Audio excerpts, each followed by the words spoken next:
In Brazil, Anna and Paulo are exploring the Amazon rainforest.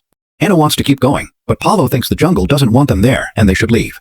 Suddenly, they hear something moving on the roof of their van, and Paulo gets his gun ready. However, when Anna moves the curtains, they discover it's just a monkey. Then, Anna announces she's continuing alone and leaves on her bike. Two mysterious men see her and rush to their boat to follow her. However, something hits the bottom of the boat and causes one of the men to fall into the water. Suddenly, an anaconda appears and wraps its body around the man. His friend tries to help him, but the anaconda is too strong and takes him away. In California, videographer Doug is telling a story about a monster emerging from the sewers in an average town. He's interrupted by his clients who remind him that they only want a normal video for their wedding. Doug has to hide the awful feelings of his dreams dying. Meanwhile, background actor Griff tries to put his own spin on the few lines he has for a short scene. However, the director scolds him and makes him keep things simple. Later, Griff walks outside the studio and sees a poster from the 1997 movie Anaconda. At that moment, he gets a message from his best friend, Doug, who congratulates him on getting a gig and wonders when he'll visit their hometown. At the end of the workday, Doug's boss scolds him for trying to pitch a horror film to their clients and reminds him they're party service. He understands that Doug used to dream about becoming a big director, but he needs to keep his head on his shoulders since one day this business will be his. When Doug goes home, all his loved ones are waiting for him with a surprise party. Griff has also come and brought a very special gift, a short movie he and Doug made when they were kids. They play the tape and everyone laughs at the sight of their younger selves dressed like adults while running from a kid in a monster costume. The next day, Doug and Griff have lunch with Kenny and Claire, who are also part of their silly movie. Suddenly, Griff drops big news. He's acquired the rights to the old Anaconda franchise. He wants to shoot an indie remake with his friends, and Kenny and Claire agree to help.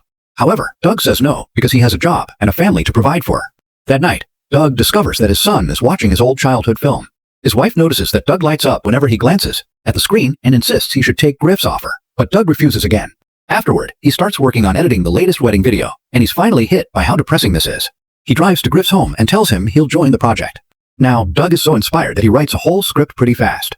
When he meets with his friends, he explains that this will take them 3 weeks of shooting and will cost around $2 million. The group visits a few banks and tries to get a loan, but the banks make very small offers. Doug has no choice but to rewrite the script, so they'll only need $43,000. Thankfully, his friends like the news story too. Kenny is especially excited about this after losing his job at the wedding video company, revealing he drank too much. When it's finally time to leave, Doug's son gives him a gift. It's a little Oscar-like figurine that says, "World's Greatest Doug."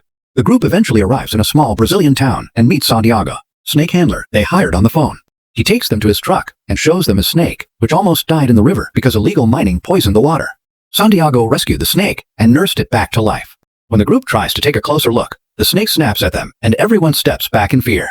Santiago tells them that the anacondas in the river are even bigger and claims that being killed by an anaconda is better than being hunted by one. In the same town, Anna tries to stay hidden in the crowd while the mysterious men still look for her. She steals a knife from a bar to defend herself and notices that the guy in the neighboring chair is passed out drunk. He has the keys to a boat, so Anna steals them. When she approaches the boat with the intention to escape, she finds the friends loading their equipment. It turns out they rented the boat for their film. Santiago throws the snake box into the boat, and it cracks when it lands. Anna lies and tells them they talked to her father on the phone, but he's now in the hospital, so she has to cancel the trip. The group explains that all the other boats are booked and shares the story of their dream, begging for her help. At that moment, Anna sees her pursuers coming closer, so she agrees to take the job and makes everyone board quickly to finally get away. When the men realize Anna is gone, they ask a guy on the pier for a log of all the boats that left in the past 3 hours so they can continue their chase. The next day, filming finally begins at a waterfall. Claire's and Griff's characters have an argument about exploring the jungle that mimics what Anna and Paulo discussed the other day. The story is about a biologist who hires a snake hunter to track down the anaconda that wiped out her entire family. Whenever they take a break, Doug records behind-the-scenes stuff. He shares the story of his filmmaking dreams and reveals that he and Griff were supposed to move to Los Angeles together. However, life happened, so Griff was the only one to move, and he had to struggle in the industry alone. Santiago tells Kenny everything he knows about Anaconda's habits, and together they record a series of shots from the snake's point of view. Griff's and Claire's characters have a love subplot, so Kenny teases Claire since she and Griff used to date. Claire swears this is just part of the job. But as days pass and their characters grow close, she starts feeling that spark, too. One night, Doug tells Griff that his chemistry with Claire is amazing. Griff explains that working with his friends fills him with passion. Nothing like the cold sets of big productions that are only there for the paycheck. During dinner, the group discusses ideas for their action scenes and even practices the moves, making Anna realize that she's surrounded by weirdos. Later, while everyone is asleep, Santiago's snake escapes from the broken box. It slithers across the boat until it reaches Griff's bed. He removes his beauty mask and is startled by the animal, screaming as the snake jumps over him to capture a bird on the window. Minutes later, Santiago says he's fixed the box and promises the snake won't escape again. Kenny realizes that Santiago never showed them a certificate confirming he's a professional, but the group doesn't have time to find another guy, so they'll have to keep working with him. The next day, Griff gets ready to film a scene with the snake. However, when Santiago puts it too close to his face, Griff freaks out. He tells Doug he wants to change the scene, but Doug reminds him that this is an important moment because his character protects Claire's as a symbol of love. They start recording again, and Griff has to hold the snake on top of him. He doesn't need to act because he's truly scared of it. When the snake brings its face closer to his, Griff panics and throws it in the water. The poor snake ends up hitting the boat's propellers, which immediately kill it. Santiago cries as he watches the snake's chopped head resurface. In the evening, Santiago holds a funeral for the snake. Griff finds it cringy, so a furious Santiago reminds him that this was his fault and kicks him out of the ceremony. Then Santiago burns the snake's remains and sings to say goodbye. Nearby, one of Anna's pursuers finally finds her boat. He calls his boss, but before he can give him the location, he's interrupted by a strange noise in the water. Suddenly, the Anaconda jumps out of the water and kills him. Later, Griff apologizes to Santiago, and they drink together. Griff shares how badly his career has been going, and Santiago takes pity on him, so he promises to catch a new snake to finish this movie. However, he forces Griff to come along. The duo grabs some flashlights and enters the jungle where Griff is startled by every little noise. Santiago is focused on his task and keeps advancing, accidentally leaving Griff behind. In the water, the Anaconda starts following him without being seen. Griff soon notices that he's alone, and when he hears a bird squawking, he panics and runs back to the boat. Once Santiago is far enough in the swamp, he lights a flare and loudly asks where the snake is. Suddenly, the Anaconda wraps its body around him and kills him. Later on the boat, Griff tells Doug he's worried because Santiago hasn't returned. Doug reminds him that Santiago is a professional and he'll probably be back in the morning. In the meantime, Kenny steals Santiago's medicine to mix it with alcohol. A few hours later, Griff's friends realize he's right to be worried. So they all leave the boat to go looking for Santiago. Then, one of Anna's pursuers gets on the boat and finds it empty. So, he sends his men to the jungle. Meanwhile, Kenny claims he's guiding his friends through the jungle, but he's actually very lost. Doug is surprised to see a camper van among the bushes, and the group takes a look inside, but it's empty. Suddenly, they hear a noise, and the friends are terrified to watch Santiago's body being thrown against the van. After the body falls on the ground, the Anaconda's head appears at the window, and the group freezes in fear. The only one to react is Anna, who tells them that they need to escape. Griff rushes to the driver's seat and tries to start the van to no avail. Kenny explains these kinds of vehicles have split-charge batteries known for popping off. He knows how to fix it, but he can't rely on his eyes because of his current mental state. Doug yells at him for consuming on the job again before he volunteers to fix it himself. He carefully sneaks out of the van and reaches the hood, opening it while trying hard to avoid making any noises. The battery is fixed very quickly, and Doug closes the hood without issues. However, when Griff starts the engine and turns on the lights, it reveals the Anaconda approaching Doug from behind. Doug sees it just in time to duck when it jumps. While Griff panics and gets the van moving, a furious Doug yells at him and manages to get back in the van, closing the door right before the Anaconda attacks again. As the van advances through the jungle, the beast is left behind. Anna's pursuers see the lights and jump on their bikes to go after them.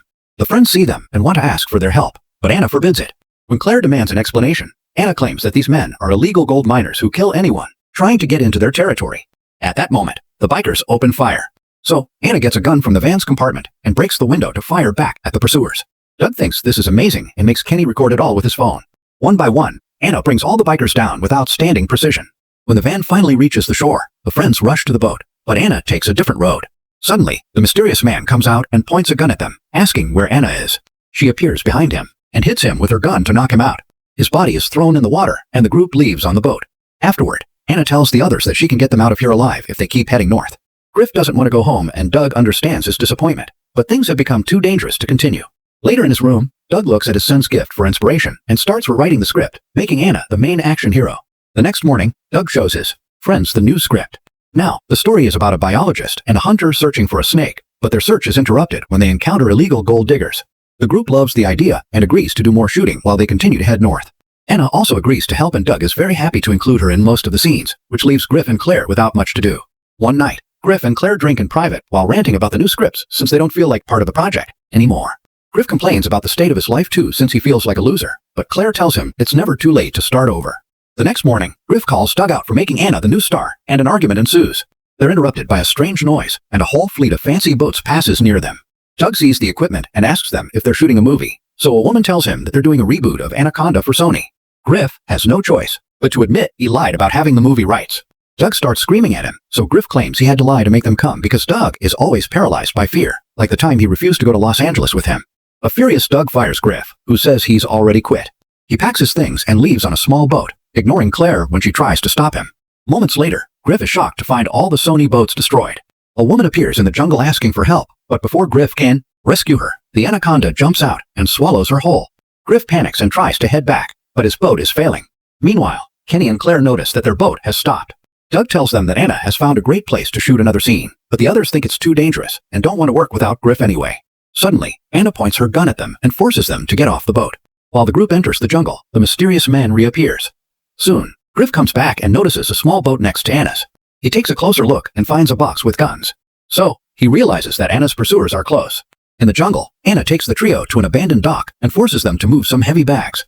When Doug looks inside, he finds gold, so the truth comes out. Anna is the illegal smuggler, and the men following her are the police. Doug throws a bag into the water, but his heroic moment is interrupted by the cop finding them. He makes Anna drop her gun and throws some handcuffs on the floor, telling her to put them on. At that moment, Griff appears in the jungle and shoots the cop in the leg before reuniting with his friends. Doug scolds him and tells him the truth while Anna picks up her gun again.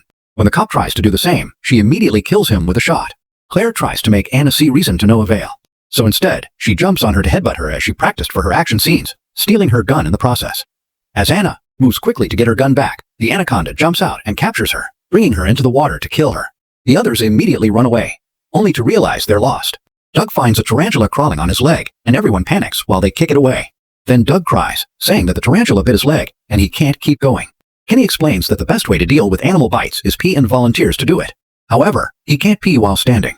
So, the group finds a weird configuration to make it work. Doug lies down on the ground and Griff gets comfortable on his friend's belly to act as a chair for Kenny, who proceeds to pee on Doug's leg. Afterward, the group keeps moving and Doug apologizes to Griff for their fight. He admits he's always been jealous because Griff was brave enough to chase his dream. The touching moment is interrupted when the Anaconda appears above him and captures him with its mouth to take him away. Griff wants to help him, but Claire convinces him to run. Moments later, Griff blames himself for Doug's death, since this trip was his idea, saying it should have been him. Kenny observes the area with his binoculars and confirms the boat is close, but they must cross a big open field. It would leave them very exposed, so they need a distraction. Suddenly, they hear a noise and the trio looks around only to find Doug's body together with a dead boar. Kenny touches him and confirms there's no pulse, so he thinks they can use Doug as the distraction. The group moves Doug and the boar to the middle of the field, keeping them standing with tape. Kenny inserts a dead squirrel in Doug's mouth, claiming that snakes love squirrel meat. The trio then starts running, always keeping an eye out for the Anaconda. When the beast finally shows up, they're shocked to see Doug waking up because he's alive after all. The friends yell to warn Doug about the upcoming Anaconda, so Doug begins to run with the boar still on his back. The Anaconda gets close enough to try to bite him, but Doug dodges it just in time. Soon, the boar wakes up too, and Doug has to grab its mouth to stop it from biting him. When the Anaconda attacks again, it captures the boar and Doug can keep moving to reunite with his friends. The group runs for a while and doesn't stop until they find a safe area. Griff apologizes to Doug and admits that what matters the most is working with his friends again. By the time night falls, they finally make it to the shore and find the destroyed Sony set. Griff picks up a radio and hears some static before a voice yells behind you. The Anaconda appears on the set too, and the friends run as a flare hits the animal in the face. At that moment, famous actor Ice Cube, who was part of the previous film, comes out of the shadows and shoots a few more flares to keep the Anaconda at bay. Then he guides the group to his hiding spot inside a broken boat. The friends ask him for a selfie before he gives them one of the flare guns and leaves to look for other survivors. Doug realizes that the set has special effects equipment that they can use to kill the snake, so they make a plan. They also turn on the lights and get a camera rolling to use the final battle for their film. Griff and Doug get on a golf cart and scream until the Anaconda comes for them. A chase ensues, and the Anaconda causes even more destruction as it brings down any structure in its way. At the same time, Kenny and Claire notice that their detonator has no signal, so they need to fix it. Doug and Griff drive as fast as possible, guiding the Anaconda toward their trap. Just as Kenny and Claire manage to connect the cables to bring back the signal, Griff presses the button on his detonator, yet nothing happens. Kenny realizes he forgot to turn his end of the machine on and does it now. When the Anaconda jumps close enough to the cart, the fireworks finally blow up and hit the beast. However, it recovers quickly and continues to chase the humans. The four friends try to run away, but find themselves stuck at a dead end. Soon, the Anaconda arrives, so Griff takes out the flare gun and shoots at it, quoting his line from their childhood film. His shot hits a gas line, and the resulting explosion is powerful enough to blow up the Anaconda. Its remains fall around the group, and its huge mouth opens, but Doug jumps on it and stabs it with a figurine to finish the job. Sometime later, Doug and Griff present their movie at a small festival in their hometown. The crowd loves it, and Griff and Claire celebrate with a kiss. During the credits, there's a message in memory of Santiago. Unfortunately, Sony sends them a cease and desist letter, so the movie is never distributed to theaters. Claire and Griff eventually get married, and Doug directs their wedding film, making it a short horror flick. Griff keeps on taking background roles in big productions, and Kenny learns to pee standing. One day, Doug opens his door and is shocked to find Jennifer Lopez, who was also part of the previous Anaconda movie. She watched Doug's reboot and loved it, so she wants him to direct the official production. Doug passes out from excitement. In the jungle, Santiago wakes up alive. Make sure to subscribe and turn on notifications so you can watch more videos like this. Thanks for watching.